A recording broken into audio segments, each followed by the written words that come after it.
Morning everybody. నా పేరు sugar అనేది మేము వరంగల్ నుంచి వచ్చాము. నేను ఒక పారామెడికల్ కాలేజ్లో అడ్మినిస్ట్రేటివ్ బ్లాక్లో జాబ్ చేస్తాను.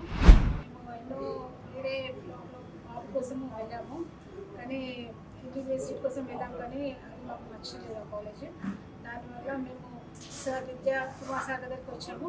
గీత మేడం కూడా మాకు 3 years నుంచి మాకు ఫోన్ చేసి కన్సల్ట్ చేయడం జరిగింది. మీరు ఈ కాలేజ్లో జాయిన్ చేయండి, విద్యా కుమార్ దగ్గర జాయిన్ చేయండి అని చెప్పారు. అయితే మేము ఆలోచించి ఈ కాలేజ్ బాగుంటుంది అని మేము యూట్యూబ్లో సెర్చ్ చేయడం జరిగింది. ఆ కాలేజీ, అక్కడ ఉన్న ఫెసిలిటీస్, ఇక్కడ ఇండియన్స్ వాళ్ళే అక్కడ చదువుతున్నారని మేము విని మా బాబుని అక్కడ ఎంబీబీఎస్ జాయిన్ చేయాలని ఇక్కడ సెమినార్ కోసం మేము అటెండ్ అయ్యాము. పేరెంట్స్ మీటింగ్ అటెండ్ అయ్యాము. మేము మా బాబు కూడా ఇక్కడ మంచిగా చదివి బంగారు భవిష్యత్తులో ఉండాలని, సార్ విద్యాసాగర్ కుమార్ మంచి విద్యను అందిస్తున్నారని మేము విన్నప్పుడు సార్ బాబుని ఈ కాలేజీలో జాయిన్ చేయడానికి, మేము ఈ సెమినార్కి అటెండ్ కావడానికి దాన్ని మాకు ఇచ్చిన ఆపర్చునిటీ బట్టి థ్యాంక్స్ ఫర్